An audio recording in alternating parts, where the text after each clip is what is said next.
आदरणीय सभापति जी, हम जानते हैं, इतिहास की तरफ अब थोड़ी नजर करें।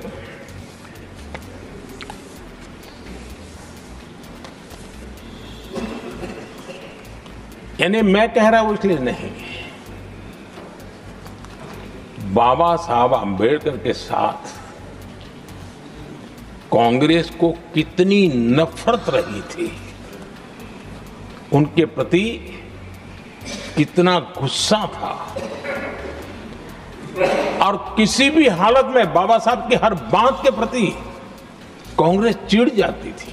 और इसके सारे दस्तावेज मौजूद है।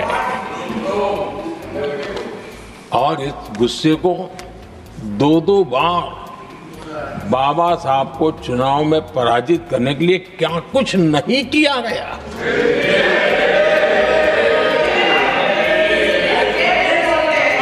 कभी भी बाबा साहब को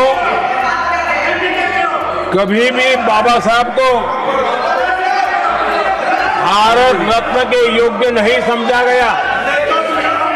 आदरणीय सभापति जी, कभी भी बाबा साहब को भारत रत्न योग्य नहीं समझा गया। इतना ही नहीं, आदरणीय सभापति जी, इस देश के लोगों ने बाबा साहब की भावना का आदर किया, सर्व समाज ने आदर किया, और तब आज मजबूरन कांग्रेस को जय भीम बोलना पड़ रहा है, उनका मुंह सूख जाता है।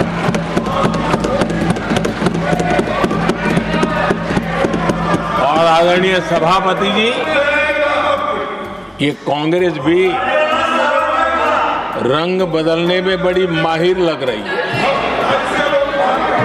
कितनी तेजी से अपना नकाब बदल देते हैं, ये इसमें साफ साफ नजर आ रहा है। आदरणीय सभापति जी,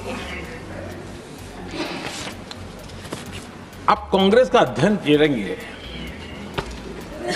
तो कांग्रेस की राजनीति, जैसे हमारा मूल मंत्र रहा सबका साथ सबका विकास, वैसा उनका हमेशा रहा कि दूसरे की लकीर छोटी करना।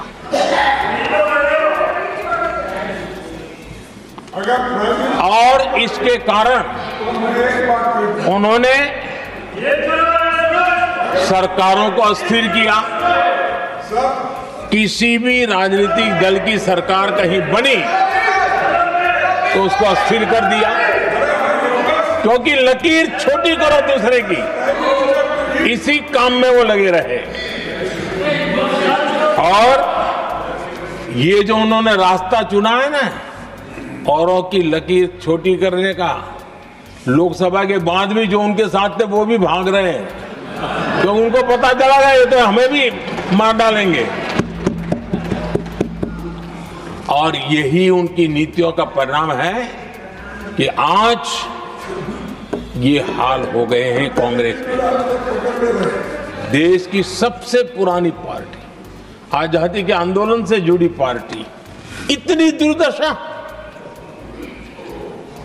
ये औरों की लकीर छोटी करने में अपनी शक्ति खपा रहे हैं ना। अगर वो खुद की लकीर लंबी करते तो उनकी ये दशा नहीं होती। और मैं बिना मांगे एडवाइस दे रहा हूं, आप अपनी लकीर लंबी करने में मेहनत कीजिए, सोचिए, तो कभी न कभी देश आपको भी ये 10 मीटर दूर यहां आने का अवसर देगी।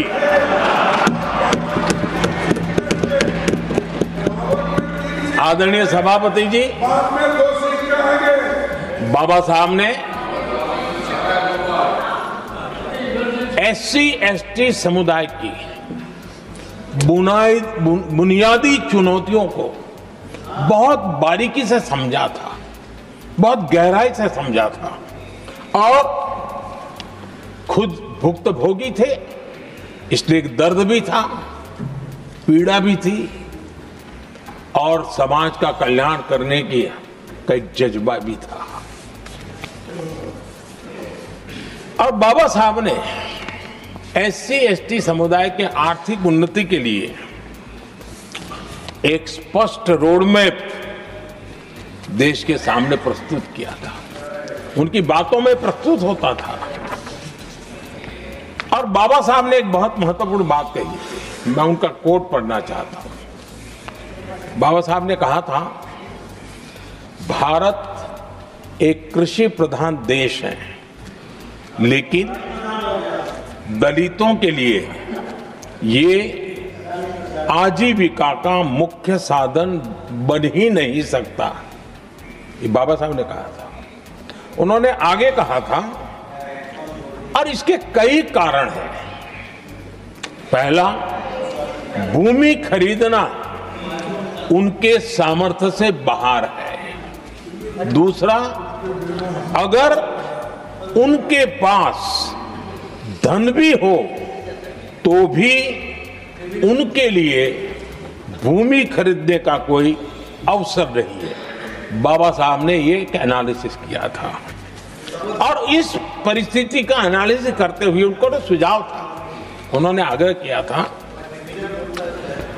कि दलितों के साथ, हमारे आदिवासी भाई बहनों के साथ, वंचितों के साथ ये जो अन्याय हो रहा है, ये जो मुसीबत में जीने के लिए वो मजबूर हो रहे हैं, इसका एक उपाय है देश में इंडस्ट्रियलाइजेशन को बढ़ावा दिया जाए। औद्योगिकरण के पक्षकार थे बाबा साहब, क्योंकि औद्योगिकरण करने के पीछे उनकी कल्पना साफ थी। स्किल बेस्ड जॉब्स और एंटरप्रेन्योरशिप के लिए, आर्थिक आत्मनिर्भरता के लिए दलित, आदिवासी, वंचित समूहों को एक अवसर मिलेगा और उसे वो उत्थान का एक सबसे महत्वपूर्ण हथियार मानते थे।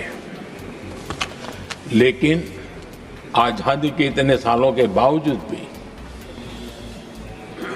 इतने साल कांग्रेस को सत्ता में रहने का अवसर मिला, तब भी बाबा साहब की इन बातों को पर गौर करने का भी उनको समय नहीं था।